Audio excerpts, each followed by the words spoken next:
정치 사회적으로 논란이 뜨거운 이슈에 대해 다양한 의견을 들어보는 맞짱 토론 시간입니다. 조국 전 법무부 장관이 어제 피의자 신분으로 서울중앙지검에 비공개 출석해 조사를 받았습니다. 퇴임 한 달 만입니다. 오늘 토론은 조 전 장관의 검찰 소환 조사와 패스트트랙 충돌 사건 수사, 그리고 한일 군사정보보호협정 지소미아에 관한 미국의 전방위적인 압박을 주제로 진행하겠습니다. 먼저 출연자들을 소개해드립니다. 제 오른쪽입니다. 우원식 더불어민주당 의원입니다. 네, 안녕하세요. 네, 어서 오십시오. 네. 그리고 제 왼쪽입니다. 주호영 자유한국당 의원입니다. 예, 안녕하십니까. 네, 안녕하십니까. 예. 조국 전 장관의 검찰 소환 조사에 대해 여야는 엇갈린 반응을 내놨습니다. 더불어민주당은 국민적 비판을 언급하면서 사실과 증거에 입각해 수사하라고 검찰에 촉구했습니다. 자유한국당은 청와대와 민주당이 검찰을 압박하고 있다며 검찰이 철저한 수사로 응답해야 한다고 밝혔습니다. 토론 시작하겠습니다. 네, 주호영 의원님 오랜만에 오셨습니다. 네, 먼저 질문을 드려보도록 하겠습니다. 조국 전 장관 사퇴 한 달 만에 어제 검찰에 비공개 출석해서 조사를 받았습니다. 이거 어떻게 보십니까? 예, 저는 조국 전 장관은 진보 지식인의 상징적인 인물이고 또 이 정권 들어서 민정수석 법무부 장관을 했던 핵심 인사인데 윤리성, 비윤리성, 내로남불, 불법 행위가 적나라하게 백일하에 드러났다고 보고 있고요. 지금까지의 과정도 그랬지만은 조사받는 과정도 지극히 이기적이고 그다음에 권리라고는 하지만은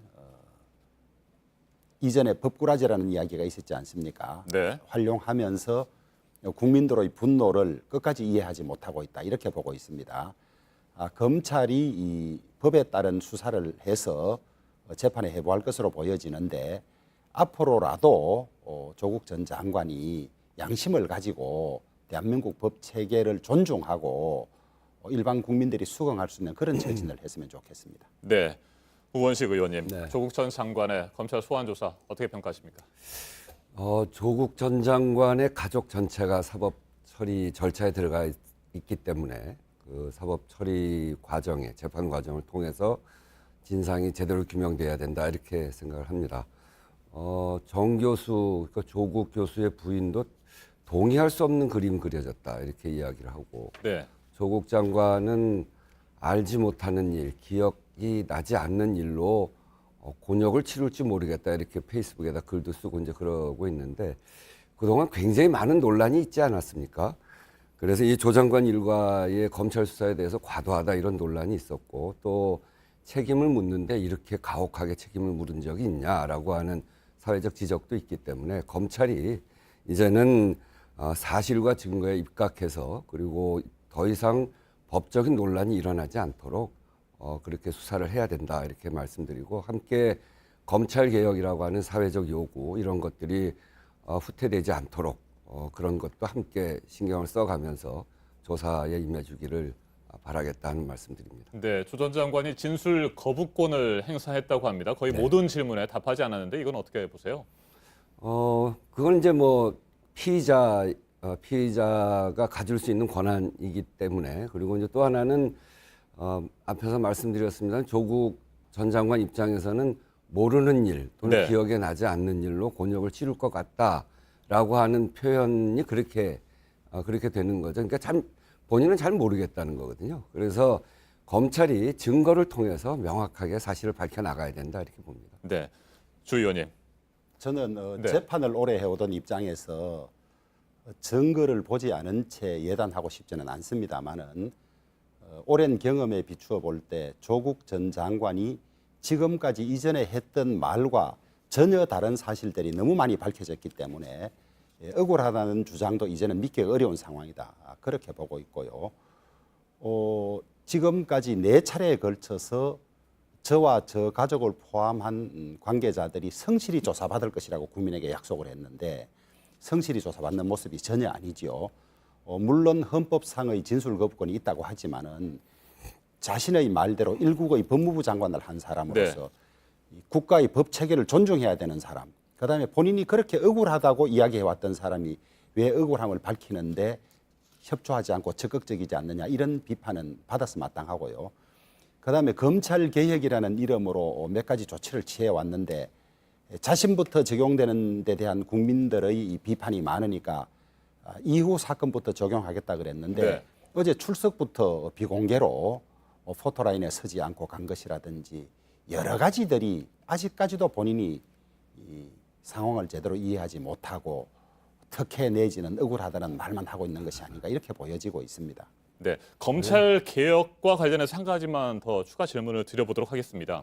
잠시 후에도 저희가 또 자세하게 전해드릴 텐데요. 법무부가 검찰의 주요 상황을 구체적으로 보고받을 수 있도록 규정을 만들기로 했다고 합니다. 검찰의 독립성을 훼손할 수 있다 이런 우려가 있는 반면에 또 한편에서는 검찰의 독단을 막을 수 있다 이런 분석도 있는데 이건 어떻게 평가하세요? 두 가지 측면이 네. 다 있죠. 그런 점에서 지금은 지난 과정에 검찰이 너무 독단적으로 한 면이 강하기 때문에 최소한의 검찰도 행정부 아닙니까? 행정부 안에서 일어나는 일들이 심지어는 법무부조차 전혀 모르게 진행되는 거는 과도한 검찰권의 측면이 있거든요. 그런 점에서 법무부에서는 그런 점들을 고쳐나가는 걸 주요 포인트로 삼고 있는데 그 부분은 이제 향후에도 검찰과 협의를 통해서 진행될 것이기 때문에 지켜봐야 된다 이렇게 생각하고요. 조호영 의원께서 어제 비공개 소환에 대해서 한 말씀 하셨는데 그거는 이제 새 공보 준칙에 따라서 그렇게 하기로 한 거 아니겠습니까? 그래서 앞으로 아무런 예외 없이 이 공직자들에 대해서 공개 소환하는 것들을 하지 않기로 한 것이기 때문에 어찌 보면 자유한국당 의원들이 이제 패스트트랙으로 소환될 때 더 혜택을 많이 볼 거예요. 그래서 이제부터 시작해서 누구에게든지 똑같이 적용되면 되는 일이지 조국 장관에게 적용했다고 그거를 특혜라고 얘기하는 것은 과도한 일이다. 이렇게 말씀드리고요. 또 하나는 조국 사건은 두 가지 측면이 네. 있습니다. 하나는 조국의 불공정성이 있어요. 그러니까 이 조국 전 장관의 가족이 교수 두 부부가 교수이기 때문에 누렸던 특권적 혜택이 있었거든요. 그건 제도 안에 있었다고는 합니다만 국민들이 볼 때는 불공정하다고 보는 거죠. 그 부분에 대해서 정부 여당에서 잘 살펴서 이제는 그런 제도상에 있다고 하더라도 그 특권이 생겨나지 않도록 불공정이 생겨나지 않도록 제도를 잘 만드는 일이 중요한 일이고요. 그런 점에서 우리는 반성적인 성찰을 하는 겁니다. 두 번째는 조국의 불공정성을 제기하는 사람들의 불공정입니다. 네. 그 제기하는 사람들의 맨 앞장에 섰던 사람들이 그동안 특권과 편법, 불공정 이런 걸 일삼아왔던 분들이 많거든요.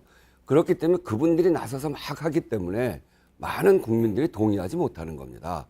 아까도 말씀을 드렸습니다만 조국 가족 전체가 겪어야 될 이런 가혹한 책임이 지금까지 어느 누구에게 그런 일이 있었습니까? 더더군다나 거기 표창장, 상장 이런 거 가지고 대한민국 전체를 대표하는 특수부 전체가 달라붙어서 70일 동안 조사하는 걸 보고 이건 검찰권의 남용 아니냐, 인권 침해 아니냐 이렇게 느껴지고 있다는 것이죠. 그래서 그런 부분에 있어서 검찰개혁이나 사회개혁 이야기가 나오는 건데 이 부분에 대해서도 우리가 절대로 놓쳐서는 안 된다 이렇게 말씀드립니다. 네, 검찰 개혁에 대해서 입장을 좀 밝혀주셨고요. 조국 전 장관이 어제 비공개 소환된 데 대해서 반론을 하셨으니까 이 부분에 대해서 재반론하시면 되고요. 제가 앞서 질문을 드렸던 법무부가 검찰의 주요 수사 상황을 구체적으로 보고받는 부분에 대해서도 평가를 좀 해주시기 바랍니다. 저는 우리 우원식 대표께서 저런 말씀을 하실 때마다 참 큰 벽을 느낍니다. 대통령께서도 마찬가지고 자꾸 제도의 틀 안에서 문제가 있다고 이야기를 하는데 우리가 보도된 바에 의하면 강의를 전혀 듣지 않았는데 어머니 명의로 수강 신청을 한 것이 나오고 지금 드러난 것만 해도 엄청나게 불법이 많은데 왜 이걸 자꾸 제도의 틀 안인데 제도가 불합리하다는 쪽으로 인식을 하고 있다면 이 문제는 영원히 해결이 되지 않은 것이 아닌가 이런 절망감을 느끼고 있고요. 그다음에 인권 준수하는 수사 규칙 좋습니다. 그런데 이 정권 들어서 소위 적폐청산이라 그러면서 온갖 수모를 다 주고 왜 내 편부터 딱 적용하느냐 이거예요. 조국 빼고 다음부터 적용하면 될 거 아닙니까? 그러니까 너무 왜 저렇게 조국을 보호해야 되지? 조국을 보호하지 않으면 안 될 무슨 말 못할 사정이라도 있는가 이렇게 생각할 수밖에 없고 그다음에 검찰 사건 보고 규칙이라고 있습니다.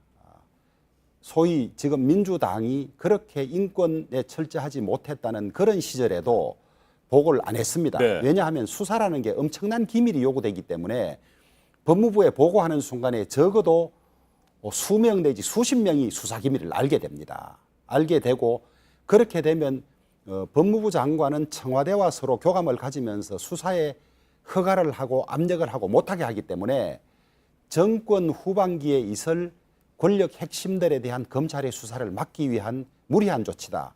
국민들이 다 알고 있습니다. 왜 이렇게 더 준사법기관인 검찰의 독립성을 보장해야 될 시기에 이걸 거꾸로 가는지가 의문이고, 이런 규칙을 적용한다면 소위 지금 이 정권에서 윤석열 총장이 이 검사 시절에 그 국정원 댓글 사건 수사를 보고하지 않았다 그래서 좌천되지 않았습니까?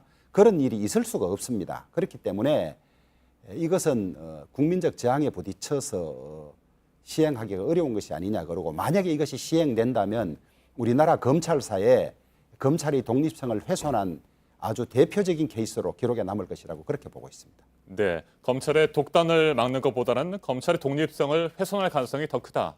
이런 우려를 가지고 계시는 거군요. 검찰의 독단은 법무부가 견제할 것이 아니라 공개된 법정에서 재판을 통해서 다 무리하다 안 하다가 밝혀지고 하기 때문에 법무부의 개입은 정권의 의중을 가지고 수사를 방해하는 것이 될 수밖에 없습니다. 알겠습니다. 다음 주제로 넘어가 보도록 하겠습니다. 이틀 전입니다. 나경원 자유한국당 원내대표 패스트트랙 충돌 사건과 관련해서 고발된 지 201일 만에 검찰에 출석해서 조사를 받았습니다. 여전히 뭐 책임질 일이 있으면 원내대표인 본인이 책임을 지겠다 이렇게 얘기를 했고요. 정당한 저항권의 행사였다 이렇게 주장을 했습니다. 이에 대해서 어떻게 보십니까? 주호영 의원 지금 말씀하시는 거를 보면서 저도 벽을 크게 느끼는데요.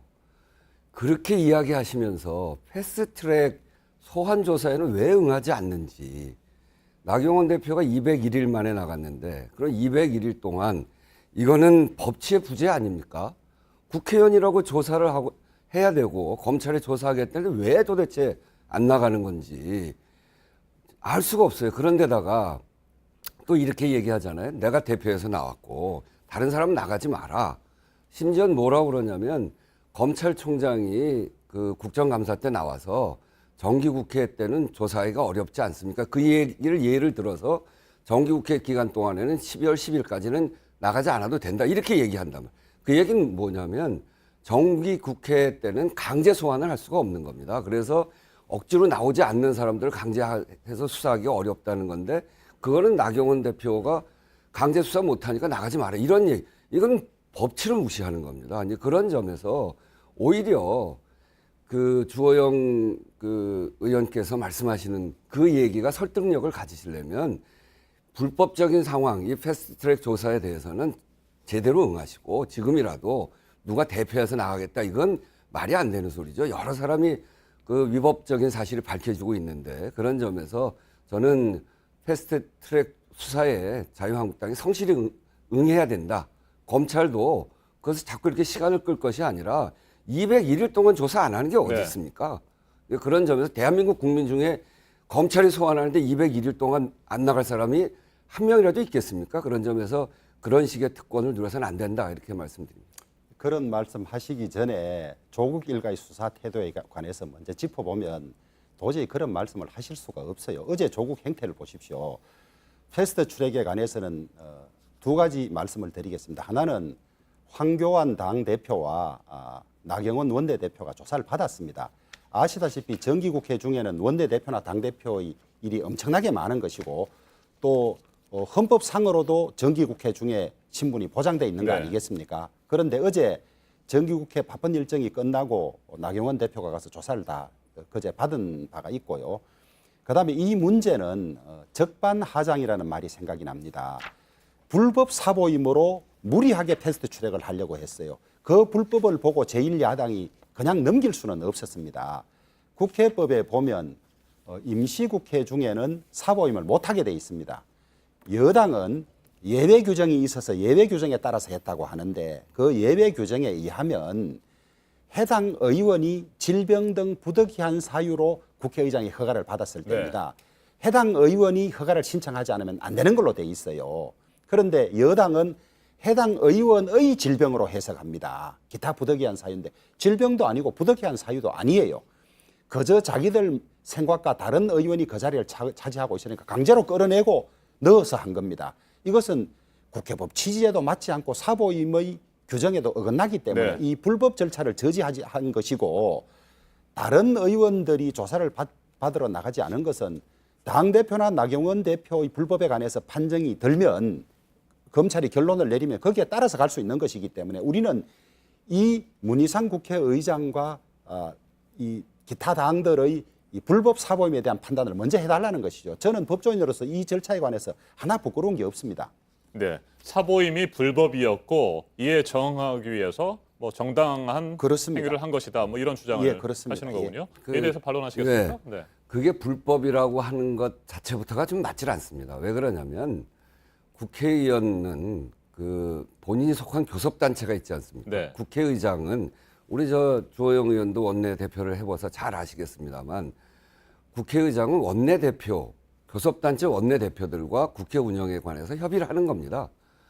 따라서 이 사보임 문제는 그 당의 원내대표, 그러니까 바른미래당의 원내대표와 국회의장이 협의해서 하는 것이죠. 불가피한 사유가 생겼습니다. 그 바른미래당의 당론을 관철해 가는데 그 지금 들어가 있는 의원이 그 당론을 관철하려고 할 생각이 없기 때문에 교섭단체 원내대표는 당론을 관철할 의무가 있거든요. 네. 그걸 하기 위해서 국회의장과 협의해서 바꾼 겁니다. 그거를 불법이라고 하는 것은 정말 말이 안 되는 이야기고 또 하나는 저항권 이야기를 하시는데 이미 저항권에 대한 판례가 있어요. 이 저항권은 전에 95년인가 노동법 날치기 할 때 그때 노동계에서 저항권을 들어서 그 파업을 한 적이 있습니다. 그 파업 재판 헌법 재판에서 저항권이란 법안 절차에 관해서는 해당하지 않는다. 헌법의 핵심적인 정신을 위배할 경우 그때 국민들이 갖는 게 저항권인데 이거는 법을 만드는 절차에 관한 부분이기 때문에 해당하지 지금 딱 절차에 관해서 저항권을 얘기하는 거거든요.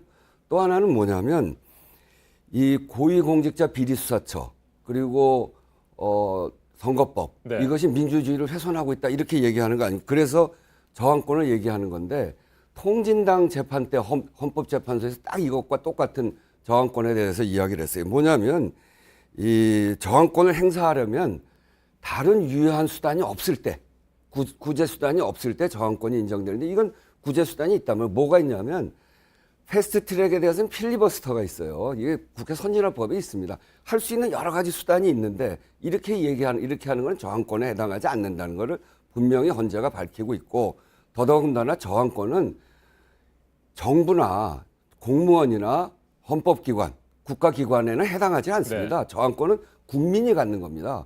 국회의원들이 저항권 이야기하는 거는 우리 저 판사를 하시고 법조인이어서 그 당은 당 대표도 그리고 원내대표도 다 법조인들 아닙니까? 그러면서 이런 헌재 재판과 맞지 않는 비합리적인 그 논리로 저항권을 이야기하는 거는 그 성립이 안 된다 이런 말씀을 다시 드립니다. 제가 이 논점을 교묘하게 비켜가는 우리 우 대표님하고 교묘하지 않아요. 교묘하지 않아요. 참 이 토론하기가 참 어려운데요. 저는 저항권이라는 용어를 전혀 사용하지 않습니다. 아니, 저항권은 그대로 나경원 대표가 요건들이 얘기하시는 다 이야기니까. 있지만은 이것은 불법에 대한 저지입니다. 불법이 저항권이 아니라니까요? 아니 불법입니다. 그건 따져보면 알겠지만은 그래서 최소한 집권 여당의 책임 있는 사람들이 국회법 해석이나 이런 것을 너무 얼렁뚱땅하니까 이게 법적 안정성이나 예측 가능성이 전혀 없어요. 그 조항은 옛날 김홍신 의원을 함부로 사보임한 것 때문에 문제가 돼서 헌법 소원이 돼서 사보임이 가능하다고 헌재가 결정을 내리니까 사보임을 못하기 위해서 만든 조항입니다. 그 조항이. 그렇다면 지금 우원식 대표 말씀대로 해석을 한다면 그 조항을 새로 만들 이유가 전혀 없는 거예요. 그걸 못하자고 만든 것이기 때문에 불법이고 뭐 저항권 예를 여러 가지 드셨는데 다 이 사건과 관계없는 것이고 공무집행 방해에 있어서 경찰관이 불법적으로 공무집행 방해를 하면 그것을 저지하기 위해서 폭력해도 무죄인 판례들이 숱하게 네. 있습니다. 이게 사보임 요건이 안 되는 것을 불법적으로 사보임해서 국회 절차를 진행해가기 때문에 직접 당사자로서 그걸 저지한 것이기 때문에 저항권 이론과는 전혀 핀대가 맞지 않는 것이고요. 네. 자, 사보임의 불법 여부에 대해서는 두 분께서 앞으로 뭐 1시간, 2시간 토론을 하셔도 간극이 좁혀질 기미는 보이지 않는 것 같습니다. 이 정도에서 마무리를 하도록 하고요. 잠깐만요. 근데 우리 저 주호영 의원이 판사 출신이어서 저보다는 훨씬 법적으로 많이 하실 텐데 해석을 저렇게 하시니까 참으로 답답합니다. 저는 어떤 토론에 가서도 내가 맞지 않는 이야기를 하지 않는 알겠습니다. 사람입니다. 저도 마찬가지예요. 제가 앞서 말씀을 드린 것처럼 이 불법 여부에 대해서 사보임에 대해서는 이 정도에서 마무리를 하도록 네. 하고요. 한 가지만 질문을 더 드리고 다음 주제로 넘어가도록 예. 하겠습니다. 나경원 원내대표가 일단 검찰 조사를 받고 나왔습니다. 예. 그 이후에 나머지 59명의 의원들은 과연 어떻게 할 것이냐 이 부분에 대해서 방침은 정해졌습니까? 아마 조사에 응하지 않을 걸로 저는 그렇게 보고 있고요. 자세한 사정은 모르겠습니다만은 당 대표 원내 대표가 내가 조사를 받았고 논점이 똑같이 있습니다. 그런데 이 논점이 정리되기 전에 59분의 의원들이 모두 정기국회 중에 조사받으러 간다는 것은 맞지 않고 검찰이 이 조사를 토대로 사보임이 불법이었다 아니었다를 판정하면 쉽게 정리될 수 있는 문제이기 때문에 나머지 의원들은 아마 그 결정이 나기 전까지는 조사받지 않을 걸로 그렇게 알고 있습니다. 네, 그런데 현행 법에 따르면 말이죠. 원내대표가 다른 의원들의 혐의에 대해서 모두 다 책임을 지는 것은 불가능하다고 알고 있습니다. 그렇습니다. 그리고 자칫 잘못하면 59명의 의원들이 제대로 조사도 받지 않고 자신들의 방어권을 행사도 못한 상태에서 기소될 가능성도 있다. 이런 우려도 나옵니다. 아니 이제 정경심 교수에 의해서도 그렇고 그다음에 조사를 받았다 하더라도 조국 전 장관의 경우는 묵비권을 행사했지 않았습니까? 그래서 조사받지 않고 기소될 가능성도 배제는 할 수 없습니다만은 그런 것들은 나중에 법정에서 다 정리되고 밝혀지지 않겠습니까? 다만 저희들은 법상 주어진 논리의 순서로 전제가 불법이기 때문에 불법을 막기 위한 것이었다. 그래서 이 판단을 해달라는 겁니다. 그래서 그 판단이 돼서 검찰에서 사보임이 불법이 아니었다고 판단되면 그 이후에는 절차에 응할 가능성이 높은 것이고 사보임이 불법이었다고 결론을 내리면 나머지 조사할 필요도 없는 거 아니겠습니까? 알겠습니다. 현재로서는 다른 의원들도 검찰에 출석해서 조사를 받지 않을 것이다. 예, 이런 그렇게 방침이라는 알고 있습니다. 말씀이시고요. 예. 네, 관련해서 말씀하시겠습니까? 네, 우선은 황교안 대표가 조사를 받았다고 그러는데 들어가시면서 아주 호기 있게 내 목을 쳐라. 그리고 다른 의원은 조사받을 필요 없다. 이렇게 이야기를 하시고 들어가서는 묵비권을 했어요. 저는 그게 잘 이해가 안 돼요. 본인 보고 본인을 소환하지도 않았는데 그냥 가서 묵비권을 할 거면서 왜 갔는지 정말 알 수가 없고 나경원 원내대표도 TV 앞에서는 내가 책임지겠다 이렇게 얘기해 놓고 거기에 의견서를 낸 거 보면 본인의 책임이 하나도 없어요. 최입의 의원 강금에 대해서는 빵 나눠 먹고 마술쇼 했다. 최입의 의원 같이 건장한 젊은 사람이 강금을 당했겠냐? 뭐 이렇게 얘기하고 기물훼손 그 가능성에 대해서는 그거는 고의가 아닌 과실이다. 팩스로 들어온 서류는 무효다. 정식이 아니다. 이렇게 얘기하고 팩스로 들어가도 다 정식 안건이거든요. 그리고 집 문을 부순 거는 민주당 정의당이 그 민주당 정의당이 한 게 아니고 그 국회 경위들이 했죠. 문이 부서지니까 민주당 정의당이 부시려고 하니까 우리는 유리 장식장이 무너질까 봐 그걸 막은 거다. 이렇게 그러니까 본인 책임 아무것도 없는 것으로 이게 다 문제가 될 것 같은 부분에 대해서는 본인은 피해 간단 말이에요.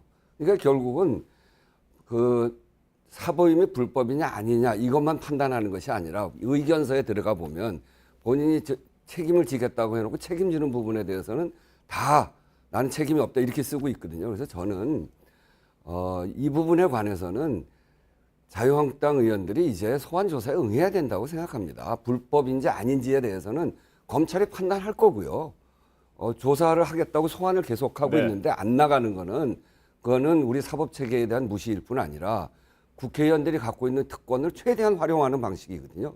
그런 분들이 조국 장관에 대해서 이러쿵저러쿵 계속 이야기하고 특권이다 이렇게 이야기하는 것도 네. 적절치 않고 저희도 조국 문제에 대해서는 아까도 말씀하셨습니다만 이 불균형, 불공정 문제에 대해서는 반성적 성찰을 하고 또 자유한국당도 이제는 나가서 조사도 받으시고 그렇게 하면서 문제를 풀어가야죠. 알겠습니다. 잠깐만요. 저는 네. 사실 정부 여당은 국정에 관해서 무한 책임을 가지고 있지 않습니까? 그리고 국회는 헌법 체계상 행정부나 사법부에 앞서는 국가 운영의 핵심인데 이 집권당들이 국회의 문제를 무리하게 사보임하고 그것을 검찰에 고소를 해서 이 정치를 소위 사법화하는 것이 정말 무능한 여당이다. 저는 일부 지금 민주당 선배들도 그런 지적을 한다고 들었어요. 이게 무슨 꼴이냐. 의원 100여 명을 전부 고소 고발해서 국회 자체적으로 해결하지 못하고 사법부 판단을 받는 것이 이러니까 그런 세세한 문제도 문제지만은 이것은 정부 여당의 역할을 포기한 것이다. 이것을 빨리 정치적으로 풀고 국가적으로 중요한 과제에 집중해야 되지. 이것 가지고 너희들 이번에 고소 60명 됐으니까 검찰 우리 편이니까 너 가서 한번 치도곤을 당해봐. 이런 그 심리 상태를 가지고는 국정을 알겠습니다. 제대로 못 네. 이끌어간다고 봅니다. 자, 이 정도로 정리를 하고요. 저희가 미리 준비한 질문, 이거 굉장히 중요한 부분이어서 짧게 두 분의 의견을 듣고 오늘 토론 마무리하도록 하겠습니다. 두 분께서도 아시겠습니다만 미국의 국방장관, 합참의장, 인도 태평양 사령관까지 미군 수뇌부가 모두 서울에 집결해 있습니다.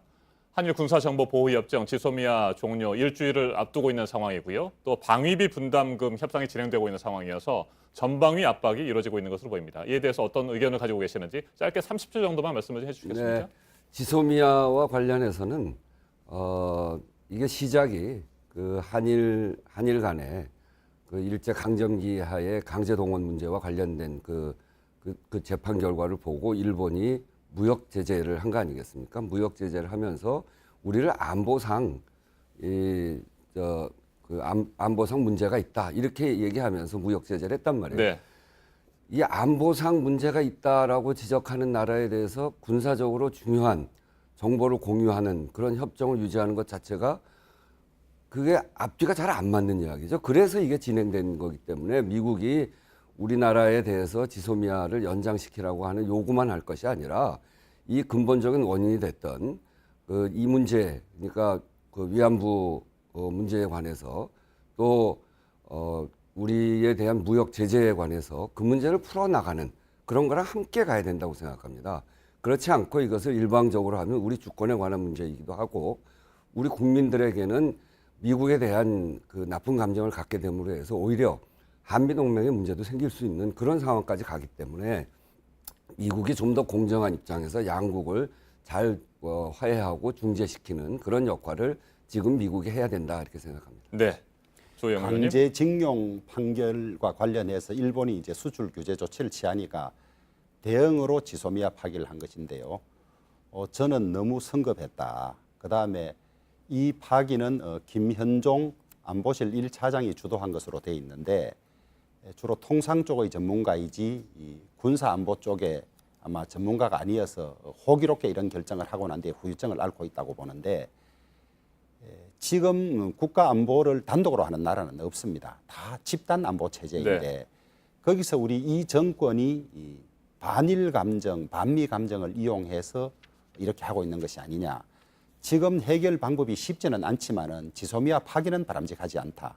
지소미아 파기를 하면 한미 동맹에도 심각한 균열이 생기고 집단 안보 체제에서 북한, 중국, 러시아와 관련해서 한국은 이제 일본과 미국으로부터 외톨이가 되었구나 하는 아주 나쁜 사인을 줄 수 있기 때문에 어렵기는 하지만은 지소미아는 파기 안 하는 쪽으로 가는 것이 국익에 훨씬 도움이 된다고 보고 있고 이 지소미아 파기와 관련해서 미국이 더 방위비 문제를 압박하는 것이 아닌가 이렇게 보고 있습니다. 그래서 국익 문제는 그냥 기분이나 자존심에 좌우될 것이 아니라 철저한 국익을 바탕으로 결정해야 될 것이다. 이렇게 보고 있습니다. 알겠습니다. 오늘 토론 여기에서 마무리하도록 하겠습니다. 맞짱 토론 우원식 더불어민주당 의원, 주호영 자유한국당 의원과 함께했습니다. 두 분 토론 잘 들었습니다. 감사합니다. 네, 감사합니다. 감사합니다.